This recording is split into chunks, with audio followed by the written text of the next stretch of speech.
बड़ा कॉमन नाम है ना गुजरात में, चिराग। तो जब भी कोई मिलता मैं पूछती हूँ जल रहे हो कि बुझे हो? चिराग तो हो, जल रहे हो कि बुझे हो। अब हम किसी से कुछ मांगे तो मांगने वाले को शर्म आती है, इसलिए चार लोगों के बीच नहीं मांगते। अब एकांत में जाके, कोने में जाके कहते हो भाई पैसा चाहिए दे दो, या कार चाहिए, या बाइक चाहिए, या कुछ भी चाहिए दे दो। घनश्याम दास तो चला गया अपने दोस्त के घर के, तो मेरे ना ऑफिस में बहुत बड़ी पार्टी है, अपनी बीवी दे दे। बोले व्हाट डू यू मीन? बोले मेरी बीवी को अकल नहीं है, अंग्रेजी नहीं बोल सकती, उसको खाने पीने का कुछ समझ नहीं है, वो गांव की है, तो तेरी वाली बड़ी स्मार्ट है, तो क्या पता पार्टी में थोड़ा रौब छम जाएगा। अरे हद हो गई। मांगना भिखारियों का काम है, देना दाता का काम है। तुम दाता बनो, तुम भिखारी क्यों बनो? हमारा और परमात्मा का संबंध ऐसे है जैसे फूल और खुशबू। परमात्मा आनंद स्वरूप है, तो इसका मतलब अगर मैं अपने इस परमात्मा संबंध को समझ लूं, जागृत कर लूं, तो मेरा आनंद अपने ही अंदर से आपसे आप प्राप्त हो जाएगा। मुझे आनंद के लिए किसी के पास, किसी मनुष्य के पास, किसी चीज के पास, पैसे के पास, शक्ति के पास, ताकत के पास जाना ही नहीं पड़ेगा, क्योंकि जिस चीज को मैं ढूंढ रहा हूं वह आनंद अगर मुझको मेरी अपनी हस्ती से, मेरे अपने अस्तित्व से मुझे अगर प्राप्त हो जाए, तो मुझे बाहर जाने की जरूरत कहां। कोई वस्तु जो मेरे पास नहीं होगी तो मैं किसी के घर जाऊंगा मांगने के लिए, पर अगर वो वस्तु मेरे घर में ही है तो मैं क्यों जाऊंगा कहीं पर। आनंद सबको चाहिए, ये निर्विवादित है। It's not a debatable thing. Everybody even those who don't believe in existence of God also want happiness, also want joy in their life. लेकिन जब मेरे खुशी का, मेरे आनंद का संबंध दूसरों से हो जाएगा, तो आप देखिए भाई साहब, दूसरे की मर्जी है, दे दे ना दे, है ना। अब घूमते रहो, पति देखो दुम छल्ला बन के पत्नी जी के पीछे घूमता रहता है कि प्रिय कुछ प्यार दे, वो कहते भाग यहां से। अब लो हो गई ना बेइज्जती। और पत्नी जो है वो पति के पीछे पीछे भागती है, क्योंकि सुख वहीं से आना है।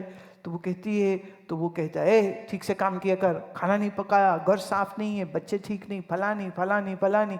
तो वो बेचारी जी करती हूँ, करू छे, वो बेचारी करू छे करती रह जाती है, और वो दहाड़ता रहता है शेर की तरह, दुखी दोनों। लेकिन आप फिर इस बात को याद करिएगा, जो स्वयं आनंद स्वरूप नहीं है वो तुम्हें आनंद कैसे दे सकता है? आनंद स्वरूप परमात्मा है। इसलिए जिनने भी अपना संबंध परमात्मा से जोड़ा इन द सेंस जुड़ा तो हुआ है, पर हम भूल गए हैं उसको पहचाना, उसको एनकैश किया। उनके पास न खुशी की कमी है, न आनंद की कोई कमी है, और निर्भीक और अभय और निर्भय होकर के वो जीते। तेरा मेरा साथ पुराना, तू दाता मैं भिखारी। भीख मांगनी हो तो ईश्वर से, किसी और से नहीं। दुख सुख कहना हो तो प्रभु से, किसी और से नहीं। दूसरों से कहोगे ना, वो बड़े चालाक है, पहले हाँ बताओ ना, बताओ क्या हुआ, बताओ क्या हुआ। अब लो जी, तुमने अपना दिल खोल दिया और उसने सारा मसाला ले लिया। अब इस मसाले पर थोड़ा और छौंका लगा करके पूरी दुनिया में तुम्हारे दुख का इश्तिहार कर देंगे।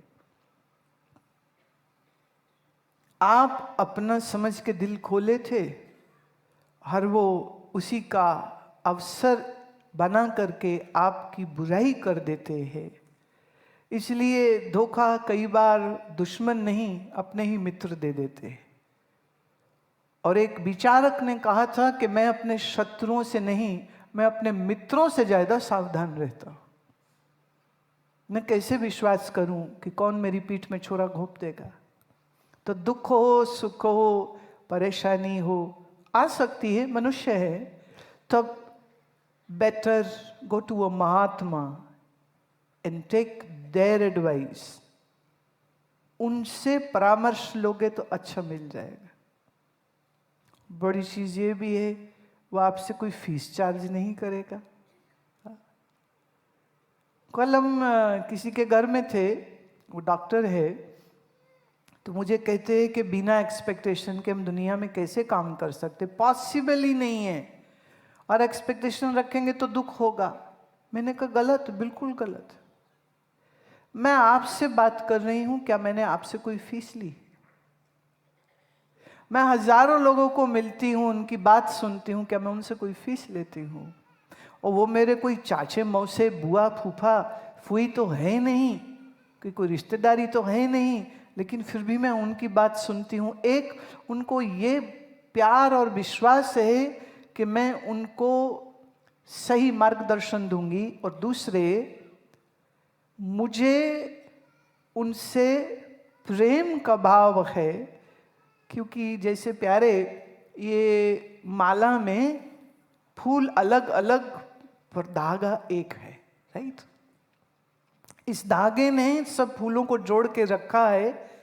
इसी तरह से आप सब एक फूल की तरह अलग अलग अलग अलग हो, पर हमारे और आपके बीच में परमात्मा का धागा है। वो धागा हम सबको बांध रहा है, बस आप वो फूल हो जो अपने धागे को भूल गए हो। और संत महात्मा हम उसको कहते हैं जो अपने अंदर के इस जॉइनिंग, इस यूनिटी फैक्टर को समझते हैं। इसलिए तुम संबंध मानते हो खून के, जाति के, गांव के, हम एक गांव के हैं, हम एक प्रांत के हैं, तो आपका प्यार तब होता है। पर मेरा आपसे प्रेम इसलिए है क्योंकि आप हमारे हो, आप हमारे प्रभु के स्वरूप हो, हमारे परमात्मा आपके ही चित्त में, आपके हृदय में, आपके मन में वास करते हैं। तो फूल अलग अलग हो सकते हैं, लेकिन उन फूलों के अंदर जो धागा है वो तो एक होता है। अच्छा, फूल और धागे में तो फिर थोड़ी एक फर्क होती है, लेकिन नदी में, नर्मदा की नदी में लहरें बनती हैं, हर लहर जल है, हर बुलबुला जल है, छोटी बड़ी लहर जल है, छोटा बड़ा बुलबुला वो भी सब जल है। जल और बूंद का संबंध कितना गहरा, जल ही बूंद हो गया, जल ही लहर हो गया। ऐसे ही परमात्मा ही तुम सब हो चुका है, परमात्मा ही है। इसलिए आपके प्रति जो मेरा प्रेम है, वो प्रेम देह का नहीं है, मन का नहीं है, बुद्धि का नहीं है, वो तो आत्मा का है। इसलिए आप हमें गैर समझ सकते हो, मेरे लिए आप गैर नहीं हो। जैसे ये दायां हाथ और बायां हाथ में, बायां हाथ पे खुजली हो तो दाएं से खुजा दिया, तो दायां हाथ ये एक्सपेक्ट तो नहीं करता ना बाएं हाथ को, ए बाएं से thank you to me. No, ये भी अपना, ये भी अपना, सर भी अपना, हाथ भी अपना, पाँव भी अपना। तो अब अपने अपने हाथ पैर को अपने खुजा लिया, मालिश कर दिया, तो एक हाथ दूसरे हाथ को धन्यवाद थोड़ी देता है। ऐसे ही तुम और हम उसी ईश्वर के अवयव है, उसी परमात्मा की महान देह के हम ही हिस्से कह सकती हूँ, परमात्मा ही है। बस यह आप भूल गए हो। इसलिए एक शरीर बन के, एक मन बुद्धि बन के, फिर दुखी और सुखी और असंभावनाओं में, संशयों में आप घुल जाते हो, दुखी होते हो। याद रहे, आपका और परमात्मा का रिश्ता ऐसा है जैसे जल और बूंद का है। बूंद से जल कभी अलग नहीं हो सकता, ऐसे परमात्मा तुमसे कभी अलग नहीं हो सकता। इसलिए तुम पूरी दुनिया में कहीं चले जाओ, आप कभी अकेले हो नहीं सकते हो। अगर किसी को अकेलापन लगता है, उदासी लगती है, तो बस इतना जानिए वो किसी मनुष्य में साथी ढूंढ रहे थे। और मनुष्यों में साथ ढूंढना कभी कभी मुश्किल हो जाता है। एक लड़की मुझे एक बार मिली तो वो बहुत रो रही थी। क्यों? कहती मेरी शादी नहीं हो रही। तो मैं उस समय तो उसको नहीं बोली। मैंने कहा कैसे इसको कहूँ कि हो जाएगी, तो हो सकता और ज्यादा रोएगी। देखो 2 + 2 = 4, राइट? 4 + 4 इज, अभी आप अपने दुखों से रोते हो, फिर आपके पार्टनर के दुख सुख से, पति के दुख सुख से, उसके दुख में भी दुखी होना पड़ेगा, फिर उसका मम्मी पापा होगा, फिर उसके, फिर उनका बहन भाई होगा तो उसके, फिर उनका पूरा कुनबा है, परिवार है उनके, अभी तुम्हारे एक के दुख है, थोड़े से है, उसी में तुम घबरा रहे हो, काहे घबरा रहे हो? तो बड़ा मुश्किल है, तुम्हारा मन एक गेम बना लेता है, अगर ये चीज़ हो गई तो मज़ा, ये चीज़ नहीं हुई तो मज़ा नहीं है। किसी को लगता है मेरी डिग्री पूरी हो जाए तो, किसी को लगता है मेरी शादी हो जाए तो, किसी को लगता है मेरा बच्चा हो जाए तो। आप शायद, मालूम नहीं मुझे, जानते हैं या नहीं, लेकिन हमारे देश में एक बहुत बड़ी समस्या आई हुई है, और वो ये है कि विवाहित स्त्री पुरुष माता पिता नहीं बन पा रहे, इनफर्टिलिटी बहुत बहुत ज़्यादा होती जा रही। इसलिए आईवीएफ क्लिनिक्स तुमको जगह जगह जगह जगह पर, बी टाउन, सी टाउन, सब जगह में आपको अब दिख रही है। मैं एक बहुत गंभीर विषय है पर उसके बारे में छोटी सी टिप्पणी करूंगी, आप ध्यान से श्रवण करिए। इनफर्टिलिटी का बहुत बड़ा रीजन, एक आपका तनाव है, दो आपका खाना पीना है। I am making it very simple. मैं इसकी डिटेल में, क्योंकि आप मेडिकल स्टूडेंट तो हो नहीं कि मैं आपको वो सब डिटेल में लेके जाऊं कि किस कारण से मैं ये बात कह रही हूं। मेरा सुझाव है, अगर कोई पति पत्नी माता पिता होना चाह रहे हैं, डरिए मत, घबराइए मत।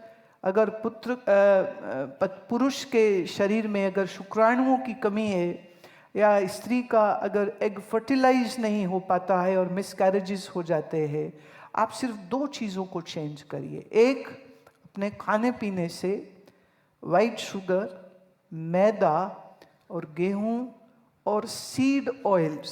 सीड ऑयल समझते हो? किसी भी बीज से, आजकल तो राइस ब्रैन से भी, माने भूसे से भी तेल निकाला जा सकता है, केमिकल प्रोसेस से किसी भी चीज़ से निकाला जा सकता है। जो कोहलू का तेल निकलता था ना, जिसमें अब वो तिल का हो बहुत अच्छा है, वो सरसों का हो बहुत अच्छा है, वो देसी घी हो बहुत अच्छा है। देखिए, ऑलिव ऑयल के पीछे पागल मत होइए। हमारा देह जिस मिट्टी, पानी, हवा से बना है, हमारी इस देश की मिट्टी में जो जो उगता है वो सब कुछ मेरे लिए ठीक है। हमारे देश में ऑलिव उगता कहाँ है जो तुम पगलाए जा रहे हो ऑलिव ऑयल के पीछे, वो इतना महंगा खरीदते हो। आपके घर का देसी घी, या तिल का तेल, या सरसों का तेल, या नारियल का तेल, ये 4 तेल का इस्तेमाल करिए। और कोशिश करें कि अगर आपको आपके आंख के सामने किसी कोल्हू से तुम निकलवा लो।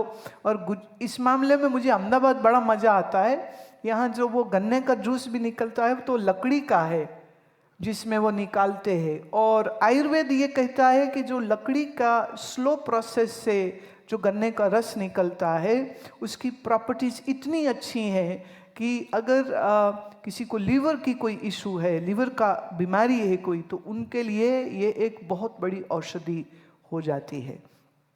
और जो केमिकल प्रोसेस से और बहुत तेज गर्म टेम्परेचर में जिस तेल को निकाला जाता है, वो शरीर के लिए बहुत नुकसानदेह। तो मैं फिर से कह दूं, जो भी प्रोसेस्ड रिफाइंड ऑयल्स हैं, जो भी चीज़ रिफाइंड है, वो रिफाइंड ऑयल हो, रिफाइंड आटा माने मैदा हो, या वो जो गेहूँ, हमारे देश के कुछ कोनों में तो बहुत बुरा हाल है, पर गुजरात के गांव में आज भी बाजरा खाया जाता है, सामा खाया जाता है। ये जो मोटा है, जिसको मिलेट हम बोलते हैं, ये जो है, इनका सेवन करिए। और दूसरी और बहुत इम्पॉर्टेंट चीज़ है, प्राणायाम करके और सत्संग श्रवण करके, ज्ञान के द्वारा अपने मन को तनाव मुक्त रखिए।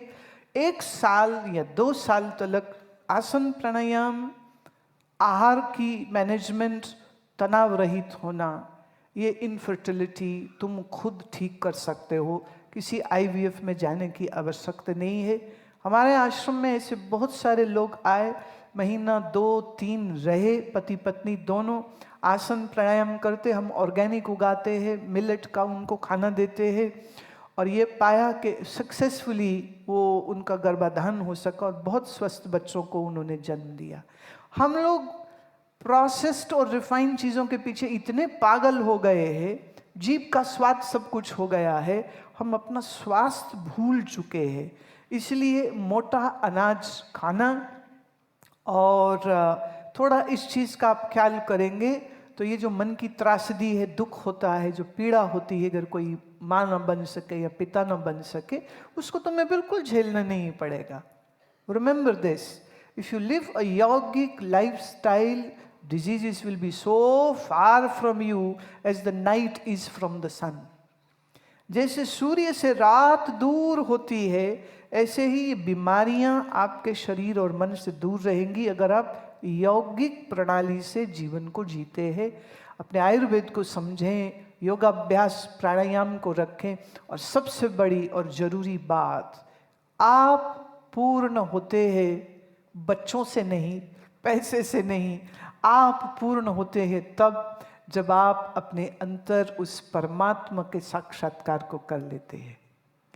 बच्चे एक्सटेंशन हो सकते हैं तुम्हारी ही शरीर और जीवन की, वो तुम्हारा एक बड़ा अच्छा संगी साथी भी हो सकता है। लड़की और लड़के में जो भेद करता है, मैं नहीं समझती हूँ कि वो कोई भी धार्मिक व्यक्ति है। हमारे यहाँ जितना पूजा कृष्ण को जाता है, उतना ही पूजा राधा को जाता है। कहीं पर भी रामचंद्र जी अकेले नहीं होते हैं, वो जहाँ होते हैं उनकी जीवन संगनी माँ जानकी उनके संग हमेशा होती है। मेरा भोला शंकर भी कहीं अकेला नहीं होता है, जहाँ होता है संग माँ पार्वती होती है। तो आप कैसे नफरत कर सकते हो? अच्छा, एक और बड़ी अजब बात, एक सज्जन पीछे मुझे मिले तो उनकी पत्नी कहती है, गुरु माँ एक प्रश्न है, मैं पूछो। कहते जी प्रश्न ये, मुझे किसी ने कहा है कि तुम चूंकि औरत हो इसलिए तुम्हारा मोक्ष नहीं होगा, क्योंकि औरत के मन में भावनाएं बहुत होती, ममता बहुत होती है, इसलिए तुम अभी जो भी साधना करोगे उसके फल से अगले जन्म में तुम पुरुष बनोगे, और फिर जब तुम साधना करोगे तब तुम्हारा मोक्ष होगा। वो मुझे पूछती, क्या ये सच है? मैंने कहा, अकल को हाथ मार देवी, किससे पूछ रही है? हम तो कोई दाढ़ी वाले बाबा जी नहीं हैं, हम कोई पुरुष नहीं है, और तू मेरे सन्मुख बैठ करके इतनी बात बोल रही, कुछ बुद्धि है कि बेच खा गई तू? बोले नहीं, वो हमने जिनको सुना उन्होंने कहा स्त्री ओम नहीं बोल सकती। आहा हा हा, मैं इतने महाज्ञानी आज भी हैं, नाम तो बताओ, पर वो नाम नहीं बताया। इसलिए मैं कैसे बताऊं? हमारे यहाँ ज्ञान की देवी माँ गायत्री, संगीत की देवी माँ सरस्वती, धन की देवी माँ लक्ष्मी, शक्ति का चिन्ह माँ पार्वती, और उस पर तुम ये कहो कि लड़की का घर में आना रोना हो गया, हाय ये तो पंजाबी में बोलते स्यापा पड़ गया, हाय ये क्या स्यापा पड़ गया हमारे घर में। ये बोले ऐसे लोग रोते हैं जैसे पता नहीं क्या हो गया, वो लड़की हो गई, वो भी दूसरी हो जाए तो बोले बिल्कुल ही उनकी हालत खराब हो जाती। तो ऐसे बुद्धिहीन लोगों के लिए मैं क्या कह सकती हूँ? हर कन्या एक शक्ति है, हर स्त्री एक शक्ति है।